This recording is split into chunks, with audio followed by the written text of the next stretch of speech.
السلام عليكم ورحمة الله تعالى وبركاته. سو دواada Soomaali Maxameday marka hore duu muuqaalkan ku soo gaar waxaan si xusnay ku dhahantahay kaaga waqtina like aad ii saartay channelkayga subscribe comment like tana aad u soo badisaan waxaan rabaa inaan ka hadalno xalay dowladda federaalka Soomaaliya ayaa wax soo saaray warqad ay ku sheegayso in Soomaaliya 24 bishan aan ku guda jirno laga xiraayo TikTok-ta, Telegram-ta iyo WhatsApp-ka. hadda waxaynu ka hadlaynaa faa'iido iyo khasaaro programyada ama abkaas ay dawladdu sheegtay Soomaaliya guud ahaantood laga xiraayo maxay bulshada faa'iido leh maxay khasaaro leh. horta aan ku hormarno TikTok-ta dad waxaa jira si wanaagsan iyo si xun labadaba u adeegsada waxaana ku badan dadka sida khaldan u adeegsada haba ugu badnaadeen gabdhaha Soomaaliyeed. waxaad arkaysaa gabar marwe oo la qabo oo TikTok saa ugu wareegaysa ayadoo qaawano aan waxba u qarsooneen wixiiba suuqa iyo ay soo geysay TikTok war odaygii muxuu arkaya waxaad arkaysaa dad isku caayaya qabiil isku caayaya dad si xun adeegsanaya qofba si u adeegsanaya waxaad arkaysaa dadka wanaagga markii loo eego dad baas waxay ku soo duubtaan waxyaalo wanaagsan taalantigooda ku soo bandhiga ayagoo quruxda wadan ku soo bandhiga ayaga oo dad ku caawinaya hadda way jiraan wiilal caan oo TikTok caan ka oo dadka dhiban ku caawiya oo dhaha qofka kan baynu caawinaynaay giftiyaha loo soo diro. marka baalkaas faa'iido iyo khasaaro labadaba waa leeyahay laakiin dowladda federaalka Soomaaliya waxa la rabaa intaysan horta xirin oo waxan aysan war saxaafada horta ka soo saarin in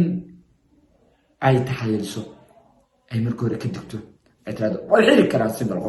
qofka maanta TikTok isticmaalaya muudad dhexdeeda waa la yaqaanaa fasuqayo fasaad ku faafinaya social media soo gelinaya waa meel wada isticmaalaya in la xiro intii la qabto oo la dhaho waan oo saaro qofkaas wax xun diinta ka hor imaanaya dadnimada Soomaaliya ka hor imaanaya anshaxan ku wanaagsan Soomaalida buu TikTok ka sameeyay hal dadku waa baqiraan dadku waa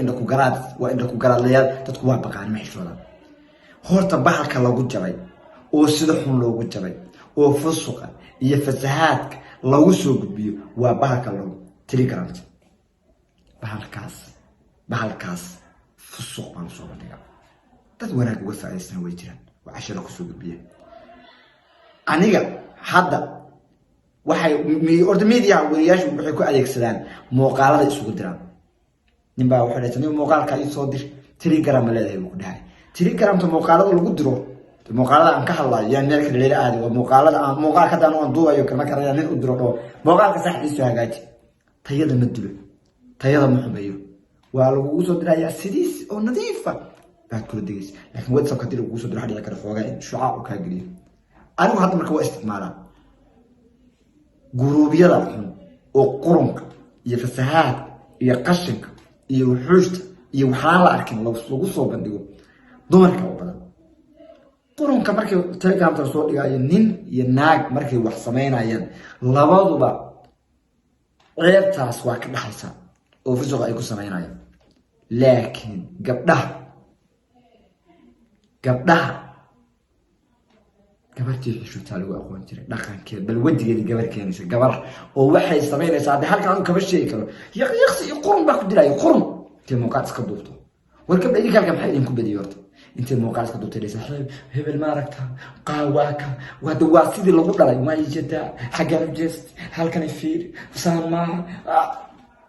arkibisanin dhalinyaro ay waxa ku soo bandhigayo laakiin markuu qof dumar la sameynayo wax oo Telegram-ta yaalo de waa wax ay wada sameynayaan labadooda wadamiga way leeyihiin laakiin gabar si wareegaysa mid xubintii taranka wax iskaga sameynaysaa de waxyaalaha aan afka soo marin karo mid musqush taagan oo waxay leedahay hebel ma aragtaa fiiri waa kan mid sariita inta jirto isu ka diyaariyo hebel ma u jeed war hada gabadhaas waa gabar la yaqaan walaal bay leedahay aabay leedahay ehel bay leedahay Telegram-ta aniga in la xiro mar walba waa taageersan mar walba wanaag dad uga faa'iideysto casharo ku soo gudbada maanta arkay sheekha oo dhaaya war programka Telegram-ta casharaan ku gudbina 12700 iyo intaas oo qof baa ahadiis ka raacda wanaagiisa waa leeyahay laakiin maanta waa badanta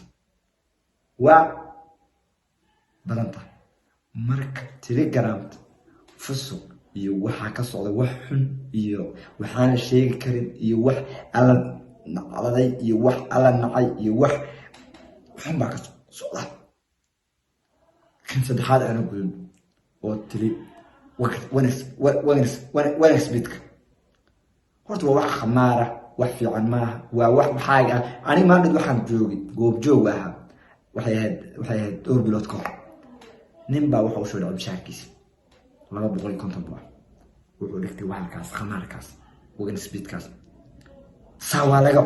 oo laga oo konto markii waxa konto وهذا نيك الدين يقول لي وقاعد يقول لي وكل يقول لي بسوي وح برشا بسوي بوير أروع لي سوي مدرم وحنا أكيد تسمارة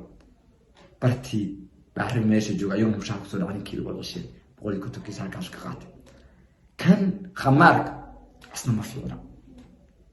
أصلا ما فينا لكن ولا هاي الفائدة اختار اللي بدأ ولي هاي ركب الشقاور كسمية لا يرى العكس سميسة لأن يرى تو نصيب كقفك halka ka hera waa shil ama shil waa 50-50 marka dowladda federaalka Soomaaliya waxay inta samartan waxaan xirin ababa ka xirin hada wali ma xirin 4 bisha ay tabaxaya waa arkay wiilasha TikTok isticmaala oo dadka caanka ah oo mudaharaad sameeynaayo oo leh waa ka macquul ma waa ka xamaalana waa xaleena dhalinyaro war waxaan hadii la xiro idinka sabab ah war sida fiican uga faa'iideystay war taalantiga ku soo bandhigay waliba ragga هذا ويلا شو كله أنا وأنا ديك بدأ إسك بدأ أنا كجورين ويلا شو أنت بدن ما أنا كم أركن يوم سوق لينا كم أركن لكن كبدو أجدو قهوة بعد كذي خير كذي من بعد هذي لنا عسان متوهلك متسان بل مت مع الصوص عليك هو برات كله اللي هناك 10 دقيقة الحين بعدين صار يلا قبضه صارت رك على الكنيف وتنسان ده ولا حول ولا قوة بسم الله الرحمن الرحيم إن الله ونعم وراد يا بعدين سلام يا موقعك نبي نسوق على هذا هركن نسوق عليه لايك يقول لنا هذا شير قريب يوتيوب كي يبغى يجينا فلو يسوس كذا يقول شرفا هذا ما نحسن